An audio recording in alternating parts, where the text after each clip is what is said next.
Hello, everyone. Yes, you are welcome to today's live session. I hope you all can hear me. So, I want to share with you guys some of the, interesting topics that have been trending on the social media. Like you can see what we have there on the screen. This is the CEO of the Hague Institution saying that rule of law is declining in Nigeria. Rule of law is declining in Nigeria. You know, all these things started trending, as in after the Supreme Court gave its verdict on the last presidential election we had. So it's not only Nigerians who are in doubt of the kind of judiciary that we have. The entire world is seeing what is happening in Nigeria, and people are assessing Nigeria's democracy today. People are like saying that they can no longer trust the kind of judiciary. You can imagine foreigners being the one, telling us the state of things in Nigeria today, that there is no rule of law. And we've seen that played out in every aspect of our nation today, especially in the political space. Just yesterday, I shared with you guys this image of Mr. Gandoji saying that the Kano State governor, that the one that was sacked by the Supreme Court, sorry, by the appeal court, may proceed to Supreme Court where we will also win him. So it's like these things have already been planned. The judgments we are seeing today, they are all planned out. They are all scheduled out. For them to come out and tell us that they are still going to win, we all know that during the election, Kano State had, these huge supporters, and everybody expected Kwankwaso, even if he can't win any other state in the nation, he should be able to win that state. I mean, the Kano state. But today, this state is being given to the APC. It's being handed over to the APC. Although the current governor is like saying that he's not giving up on this ruling, that he's still proceeding to the Supreme Court. And the APC is saying, even if you get there, we are ready for you. We all know that something similar case is also happening in Plateau State, where the governor might be removed. And the APC is boasting about it because there was this video of a man, a member of the APC on Twitter, who was saying that they will ensure the governor of Plateau State is removed. So people are doubting the capacity of our judiciary when it comes to delivering justice. Can we still get justice from our Supreme Court? And more worrisome is when you hear some of these voices coming from, foreign countries, looking at Nigeria as a country where there is no rule of law. Anybody can do anything and just get away with it. Just yesterday, I shared with you guys this video of a former APC member who is no longer there. He's no longer in that party. He was saying for you to win an election in Nigeria, you must have a close relationship with the INEC chairman. That once you have that close relationship, I tell you, your victory is certain. But if you don't have that close relationship, no matter what you try to do, no matter the huge supporters you may think you have, you might end up not winning the election. That is the state of things in Nigeria. So I'll be sharing with you guys a video where the CJN was saying that for those who do not agree with the Supreme Court ruling, have the option to now appeal to God, that it is only God they can now appeal to. And honestly, so many people have reacted to that statement because Nigerians want nothing outside justice from them. They should just give us justice because we know that, yes, we can appeal to God, but God has placed them there as human instruments that he will use to deliver justice to the Nigerian people. Honestly, people do no longer appreciate going to court with their cases, especially political cases. You will just end up wasting and spending your money. Even before you get to court, they already know how they are going to rule. They know how to use technicalities and other methods to waive whatever prayer you are presenting to them. That is the state of things. So many people are lamenting that since the APC came into power, Nigeria has not known peace. So I'm going to just allow you listen to this short clip. Ever noticed the cozy relationship between APC and the courts? Yeah. It's like they're dance partners, but the kind that steps on everyone's toes. Let's talk straight. The court is there to be the referee, right? Keep things fair. But lately, it seems it's taken a liking to one team, the APC. It's like the ref is also playing on the field, wearing the team jersey. Democracy is like a garden. You plant your vote, water it with hope, and expect fairness to let it grow. But lately, APC seems to be spraying Weat Killer on other people's votes. Courts are not supposed to be the gardener's helper with the Weat Killer, right? Imagine this. You bake a cake, and everyone agrees it's the best. Then someone comes, takes your cake, and gives it to their friend. That's what's happening to elected leaders. 1 minute, they're celebrating their cake, and the next, it's gone, served to someone else. It's like a movie with a predictable plot twist. Today, the NNPP candidate got the boot, and guess who took center stage? Yep, the APC candidate, like they were waiting in the wings. But here's the kicker. Who's next in this political roller coaster? It's like a game of musical chairs, and everyone's eyeing the seat. Will it be your favorite candidate, or the APC's next pick? Democracy deserves better than this suspense-filled drama. It's time to rewrite the script, break the predictable plot, and let every candidate stand or fall based on the people's choice, not a backstage shuffle. Who's next? That's the question on everyone's mind as the political show goes on. Comment, like, share, and follow El Factos for more. Yeah, that's coming from El Factos. So, guys, you've heard it. Who is going to be the next? The APC is now like the Weat Killer. When you sow your seed, you expect it to germinate, grow, and start bearing seed. But you know, they are there to use their Weat Killers to stop you.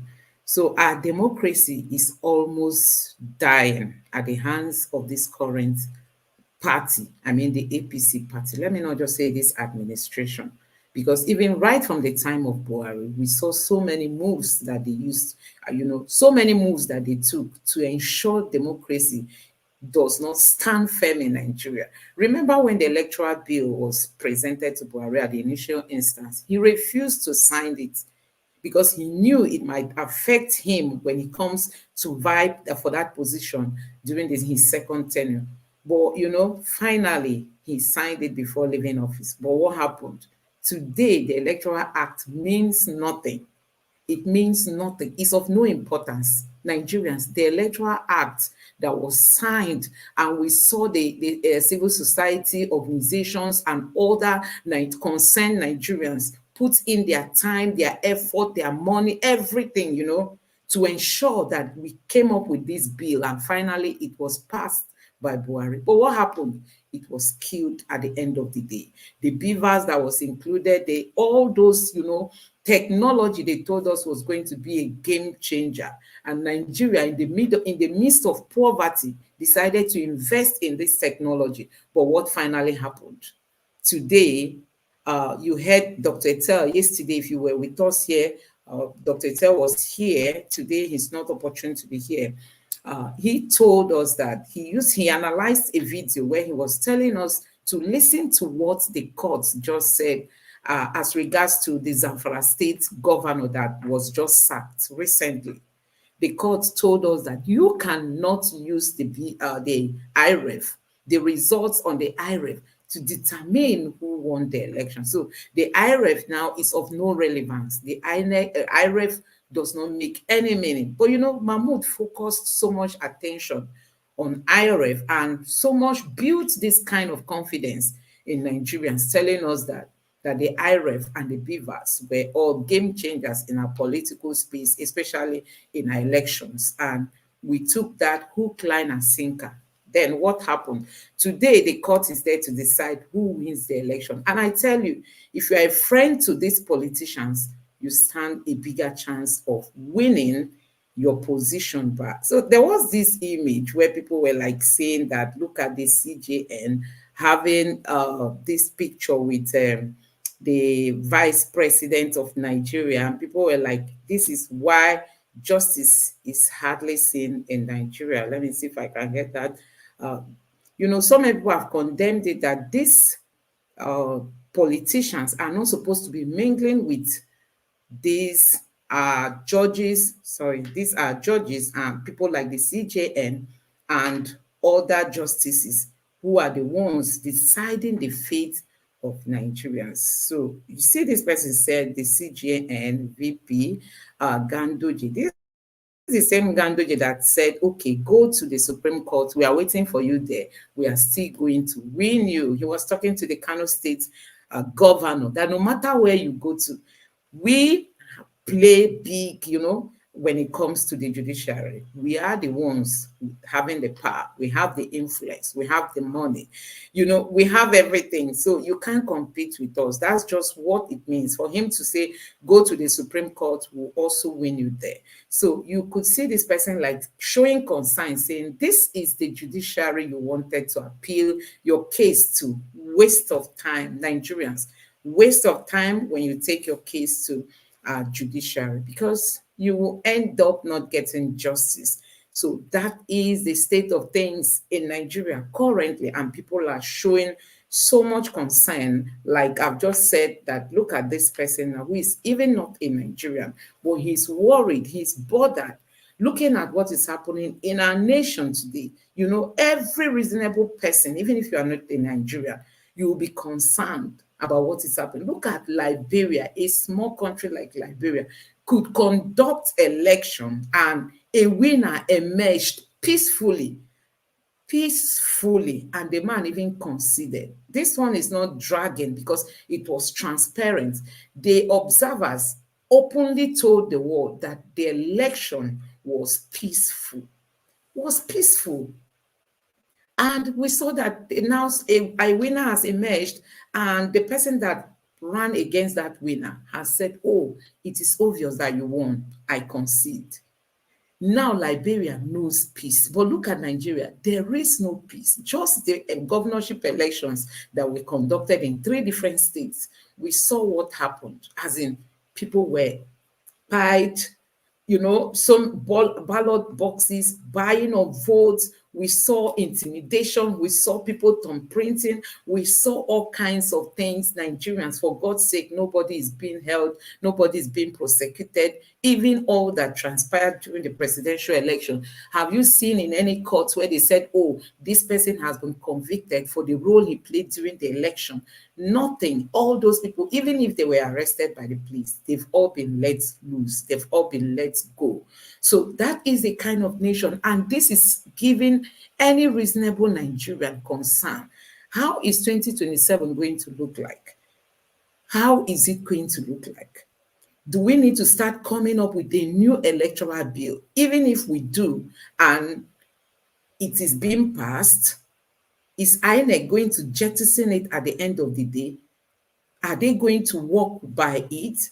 We have a kind of everything. There is a lot of, I don't even know, everything is just opaque when it comes to our political system, because things are not clear. Even if a guideline is there or INEC comes up with a guideline, INEC can leave it at the middle of the road and tell you to go to court, because he knows, the INEC chairman knows that you are not going to get anything out of the court. I just want you to take a look at this statement. After the 2023 elections and the fireworks in the Supreme Court, of course, I'm armed with the new jurisprudence of election in Nigeria, which the Supreme Court has laid to rest by reconfiguring democracy. And with that landmark judgment, election in Nigeria now means INEC. So if you want to contest election in Nigeria, You have to lobby INEC. You have to go to INEC. That's the decision of the Supreme Court. That INEC, even if they make bylaws regulating election, that they are at will to jettison it even at midnight and declare anybody, and you cannot hold them accountable. So I think politicians should learn this judgment. They should study the judgment and understood that there is a radical departure from what is called elections in Nigeria. So I'm busy trying to study it, and I have been advising those who are interested in elections to campaign in INEC offices, try to befriend Professor Mahmoud, because anything outside this, we're not going to get justice. Justice is more or less an enemy in Nigeria. And I think that explains the plethora of challenges we have, from unemployment, hunger, poverty, insecurity. All this is as a result of the absence of justice. And so we talk more about peace, forgetting that the justice is the foundation of peace. Therefore, we are here to discuss how people-centered justice mechanism can be developed. And we've been brainstorming about some of the theories they brought as to how justice can be made accessible to Nigerians. But the fundamental question is, how does a poor man in Sabongida village access justice with the very expensive profile of the judicial process? How can he access it? I mean, even in the police station in my village, for you to get bail, you need not less than 5,000. And 5,000 today in a Nigerian community is big money. So how do we make justice available? Now, this, you have to put it at the doorstep of the political will to lead. Because without the political will for leadership in Nigeria, nothing will work. So, guys, you've heard it. INEC decides the fate of Nigerians. So many people have been calling out for revolution. People like Shore, he said, Nigerians, this is time for revolution, that everybody should, as in, let's come together and let this revolution, let it start. Let it start. And we know that Dati Ahmed once said, Nigerians, you are the one to take your future back. Don't let anybody cow you. You are the one to go out and take your future by force. And we've heard so many, it's not just these two persons. We have so many people that have said Nigerians shouldn't be coward at this point, because we know that this is just like somebody just walked into your room, stole your mandate, and just tell you that you cannot do anything. And that is the state of things in Nigeria today. Honestly, if we don't rise up to the occasion, we are not expecting to see things improve. We have people in government who are so desperate to, keep this power to themselves. They don't want to let it go, no matter what you do. During the time of Buhari, they even told us that if you belong to another political party and you are involved in any kind of corruption, once you move over to us, we are going to forgive you, meaning we won't come after you. That's the kind of people we are having in leadership positions. And that is still what they are doing today. Today, they have the judiciary as their weapon. They have INEC. These are the two important bodies that we have when it comes to election. People that will stand. Look at the ex-Malawian president. She said a sitting president was removed by her. She said, our award-winning judiciary. She boasted of their judiciary. She said, our award-winning judiciary removed a sitting government because the result sheets were tipexed. Is this not one of the things we saw during the election? We saw result sheets, even those uploaded, tipexed, different from what was given out to the polling unit agents during the election. We saw all that. But INEC chairman told Nigerians who were raising questions, saying that don't worry, we are going to look into all your worries. We are going to look into all your disagreements at the end of the day during the collation center. So what finally happened? During collation, people went home and sleep and went home to rest after collation for that day, only for INEC chairman to come out and declare who won the election in the middle of the night, early hours of the morning. I think they said 4 a.m. So you can imagine that kind of person as the INEC chairman. These are the people destroying our democracy, honestly. And Nigerians, we have got to take back our country. If not, these people, they are out to destroy this nation. They are so desperate, they are ready to go to any level, any length to ensure they take power by force or they retain it, assuming the people don't want them anymore. They want to say that they want to impose themselves on us to be our leader. So this is why it is in our hands. We must see it as our responsibility to get out of this mess. We must come up to speak up, to tell the world, as in just like what we are doing today, trying to share with you guys what is happening and why Nigerians should wake up. We shouldn't just be sleeping and slumbering and allowing this country sleep. No, we have to speak up. We have to play our own role. Although they've got the power. If you go out to protest now, they are already waiting if people should come out to protest. We saw what happened during NSAS. We saw what happened. Even when that time we had all the youths together. It's not now that we have some youths who are still like taken from the pockets of the APC, and they will tell you that it does not matter. We saw one yesterday during our live session that we shared with you guys, an APC person who is one of the thugs that tried to disrupt Legon State election. Now he was begging for money to buy his asthmatic drugs. So you can imagine how people are being used and dumped. And these were people that were saying that a certain tribe shouldn't come out to vote. And today you are lamenting because you made the wrong choice. And if you should come out to protest, you know what their next line of action should be. And that is what they are using to keep Nigerians backward. They are trying to use all those actions that they took during the NSAS revolution to like stop us from coming out to protest. But I tell you, Nigerians, even if we don't go out to the street, we must like reshape our mindset. We must be determined for a new Nigeria, because though they have the judiciary, they have INEC, they have the power, they have the money, but I tell you, power belongs to the people. Power belongs to us. We can still build that Nigeria of our dream. Look at the nation today. Yesterday, there was this news that the president has left Nigeria for France on a medical trip after coming back from Saudi Arabia. And you keep wondering, see the situation in the country today. Do we need to have a kind of president that moves around? Don't forget his first 100 days in office.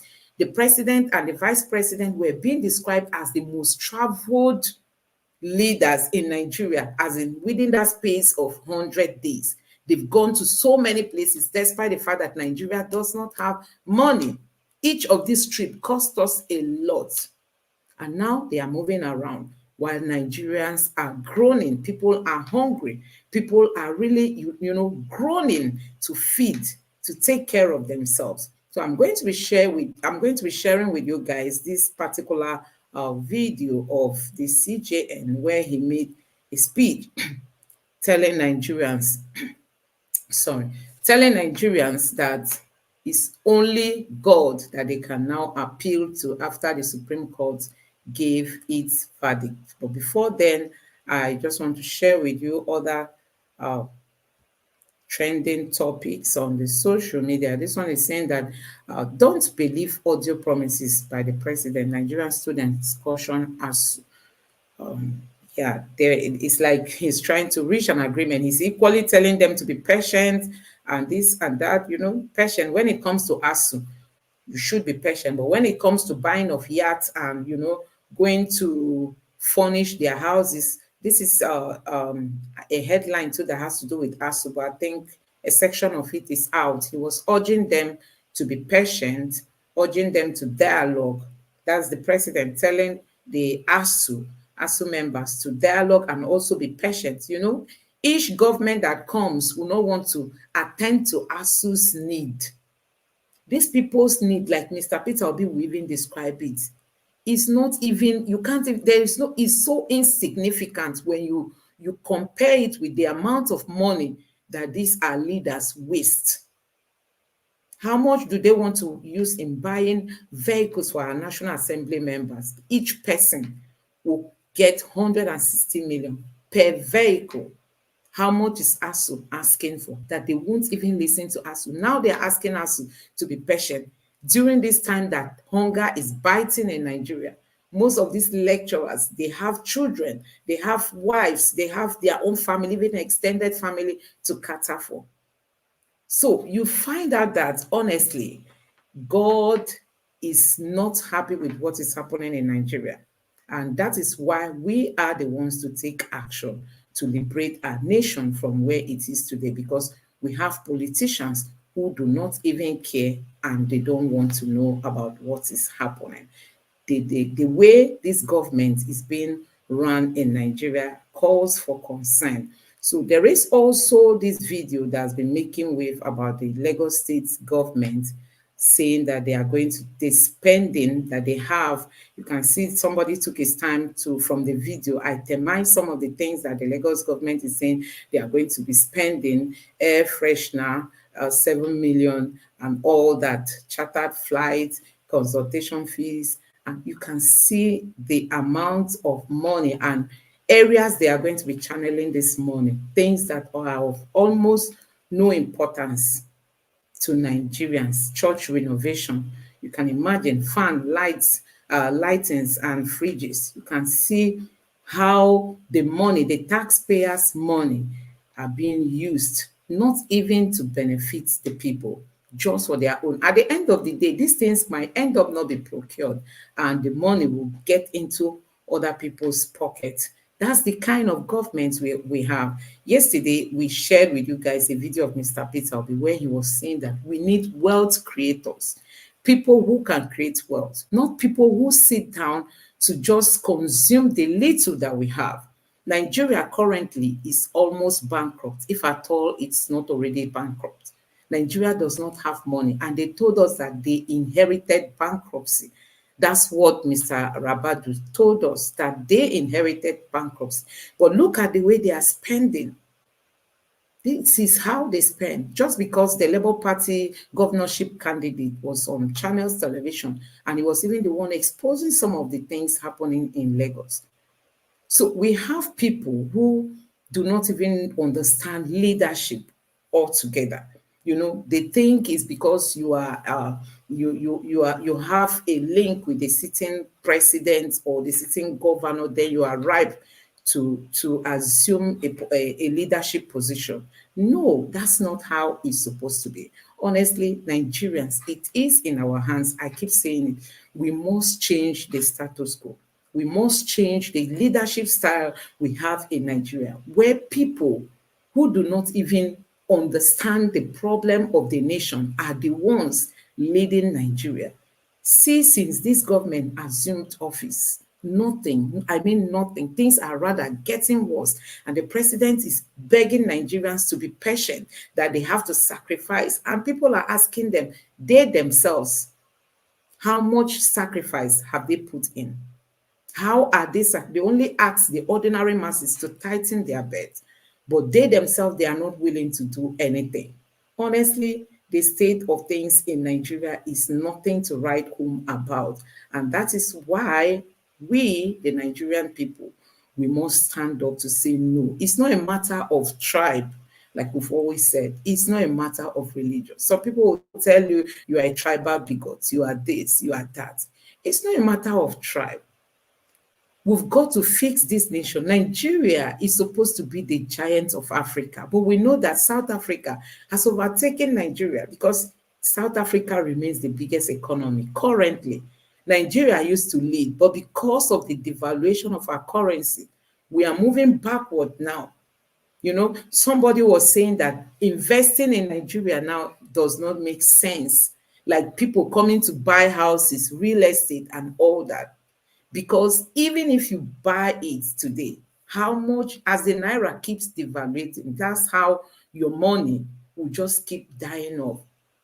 But you know, our home is home. You still got to, you know, invest in your home and ensure you have a building there. So that's just the person's idea. But this calls to question when these are leaders are not doing the right thing to arrest the situation of things in Nigeria. So this is the governor of Lagos State. You can see this headline: awards 18 million for distribution of 2,000 chickens. 2 billion for rechargeable funds and 7.4 million. I didn't capture, I think the headline didn't capture the remaining statement, but that is coming from the post I shared with you before now, because this person listened to that video and was able to itemize some of these things. Look at it. This is, you can imagine buying chicken for that amount. What are they going to use it for? And many Nigerians are hungry. Nigerians are hungry. You know, the kind of people we have in leadership position is just the biggest problem we have today. Peter Obi keeps saying the problem of Nigeria is not that we don't even have money. The problem of Nigeria is not as if our problem is different from what other countries have experienced. The problem of Nigeria is the problem of leadership. When you elect the wrong people, or when the wrong people forces themselves, you know, go, as in you get taking a round peg and fixing it in a square hole, you know what you are going to get. That's just the kind of situation we have in Nigeria. We don't have people who think, look at the economy, it's like going down every day. Nobody is thinking and saying, how do we start exporting?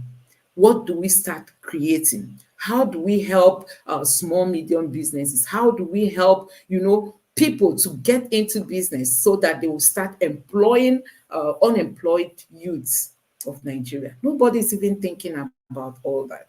And Peter Obi was the only person that ran on that promise, saying that once he assumes office, he's going to ensure Nigeria moves from consumption to production. But the current government is not, they didn't even come for debate. They did not allow interview on several occasions when we had debates during the election campaign. They refused to show up. And the president was seen saying that he doesn't want people to steal his ideas. And people are saying now, where is that idea that he was hiding from his fellow contestant? Where are those ideas that he was saying that they shouldn't steal from him? Where are they? That they want to see them being implemented. So honestly, Nigerians, we've got a long way to go. And from the look of things, it is in your hand and in my own hand to fix this nation. We must ensure we play our role and play it very well without, you know, looking back, because this nation must be recovered from the hands of those who have stolen the destiny, the future of millions of Nigerians, especially the Nigerian youths who are looking forward to a better Nigeria. If we don't do it, nobody can do it. So for those of us who think it's all about tribe, it's all about religion, I don't think you are getting it right. So I just want to quickly share with you guys this video. I have this video from Enugu State, where somebody was like lamenting the state of things in on one of the roads there in Enugu State. Oh, I think I lost that video. Or you need to see this video. You need to see the condition of things in Enugu State. Sometimes I just keep wondering if the Southeast is even as in part of this country, because there is no presence of government. I know it's not peculiar with the Southeast, because we've equally seen Edo State. Last time we saw the governor, you know, where he got his convoy stopped in a pool of water, I mean flooded water. So it's not just the Southeast alone, but when you go to the southeast, it's like I don't even know how to describe it. Nothing is happening. The environment is so dirty, as in, you don't even see. Let me just share with you guys this video. Just take this is Enugu State Airport. So somebody shared this video on Twitter, was saying that why are the military personnel, putting all these blockades? This is the way to an airport, and let me say an international airport. You can imagine, look at how rough the environment even look like. And this person was like saying that even if it were to be in the north, where we know they have all these security issues, that you won't see this kind of blockade on the way, but you could see it in, this is Enugu State, and this is what the military is doing. And this doesn't look well at all. It doesn't. It doesn't. Can imagine this is an airport, the route to an airport. Look at how it looks. There is nothing looking attractive at all, and then you end up seeing the military checkpoints, everywhere. Honestly, this is not good at all. There's this video I would have loved to share with you guys, a road in Enugu State, and you want to lament for your country, Nigeria. Things are in this shape, and people are talking about buying yachts for the president. At the end of the day, they even told us that they've even bought it during the Buhari's time, that it's just waiting to be delivered. They just want to finish the payment. Honestly, Nigerians, we are really in a very big mess. We are really in a very big mess when you look at the kind of country we have today. Honestly, you can't really boast of this nation because there's nothing to boast about. It's not as if God has not blessed us. We are so much endowed. In any area you want to look at it, God has really blessed Nigeria as a country, but we have this leadership gap. We have this leadership problem, and that is why we are, instead of moving forward, we are moving backwards. So let me allow you listen to what the CJN got to say. And with that, we'll be calling it a day.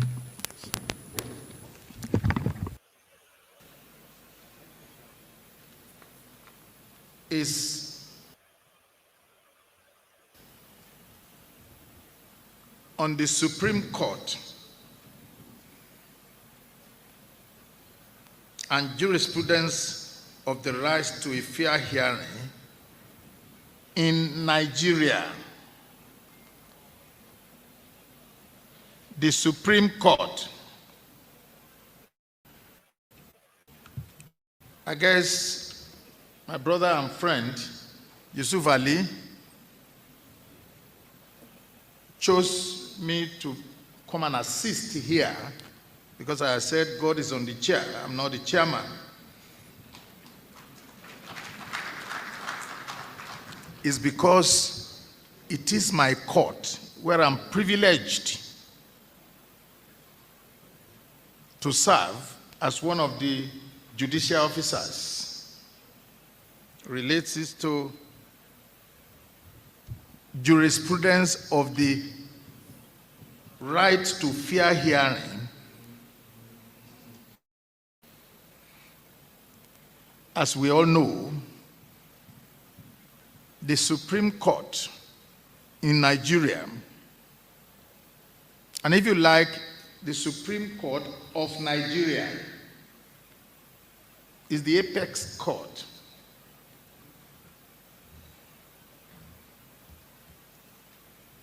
So that whatever decision is given,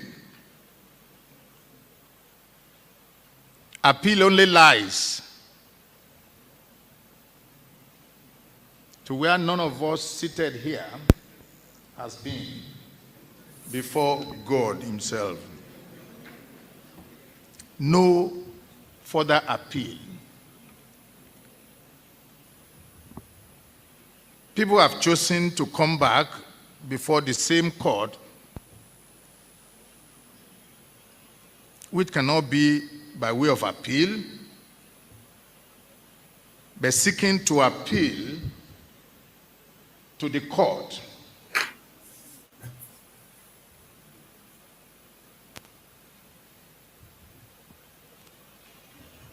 people shouldn't be surprised to have His Excellency, the Vice President of the Federal Republic of Nigeria, to find time to grace this occasion, this early morning of a weekday. This will tell you how important, how greatly appreciated Malam Yusuf Ali is. His Excellency, I learned, had to change a couple of the government's program of today, all to be present and grace this occasion.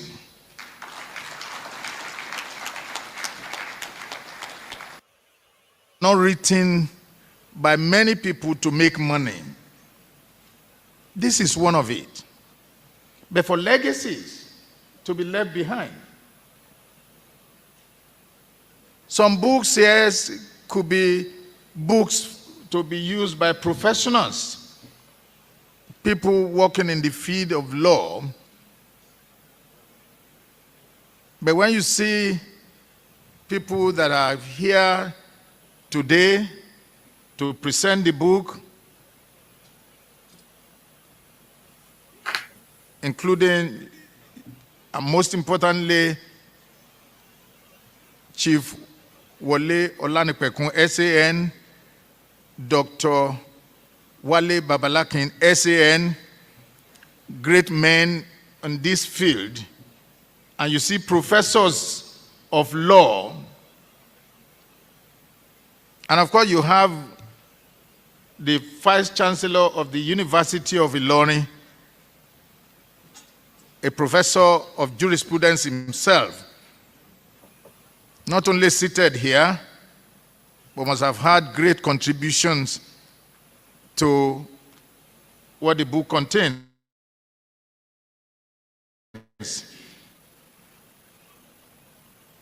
You have no reason to regret being here, but like the people to present the books will plead with you, just endeavor to go home with one or two or copies of this book.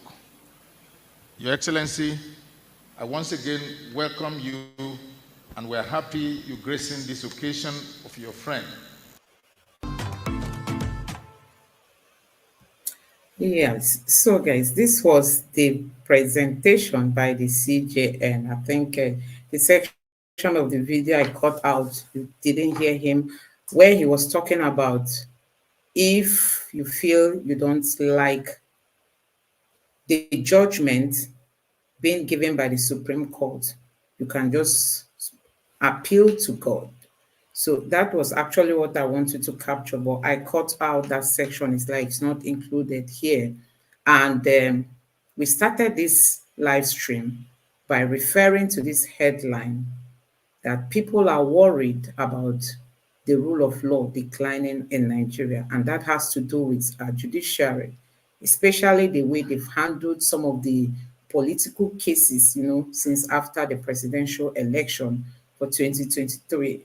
People have not really seen them, deliver their judgments, with that kind of patriotism that Nigerians were expecting from them. And there are so many questions being raised today about the future of our politics if we just have this kind of judiciary that we have today. It means that no matter the level of support you enjoy as a politician, you might never get to your position or your desired position if the kind of justices that we have today continue the way we've seen them render their judgment this time. If they continue with that hand, I think Nigeria is going to find it difficult to progress, because we expect INEC to allow for free and fair elections, but whereby INEC tells Nigerians to go to court after an election, that the court is now the one to decide who becomes our leaders. we expect the courts to deliver judgment, to give us justice, to be fair to the Nigerian people. They shouldn't take side. And when you look at the kind of justices we have today, you find out that they are directly or indirectly linked with the ruling party. Some of them have their children, maybe in a federal house of assembly, or even at the state level. Some of them have maybe their husband, their whatever, people that are closely related to them. So you don't expect them to come and rule against a party they know that they are directly or indirectly benefiting from. So we really have that problem currently in Nigeria. And this is what we all must stand to speak against, and also take action, and also be determined to change Nigeria. I have seen some people who say they will never come out to vote again in life, since their votes do not count. They will never make that mistake, risk their life to come out to vote during an election. Because honestly, it's risky coming out to vote in Nigeria. But we cannot, with the kind of rascality we've seen today, like Mr. Peter Obi will use that term, we cannot just jettison our opportunity to change Nigeria. No matter how they try to oppress us, it will get to a point they will get tired. And it will be proven that power belongs to the people. So guys, these are some of the things I felt I should share with you all. And I hope you got one or two information from all this. I really want to appreciate your presence. Thank you very much for being with me on this live show. Thank you, and God bless you. Please don't forget to subscribe to the channel and turn on the notification bell. Please give this video a like so that YouTube can recommend it to more people to watch. Thank you very much, and let's see you again tomorrow. By God's grace, I'm expecting Dr. Tell to be here because he traveled, and we're expecting him to be back. And once he's back, he'll be back again to join the live session. Thank you, and God bless you.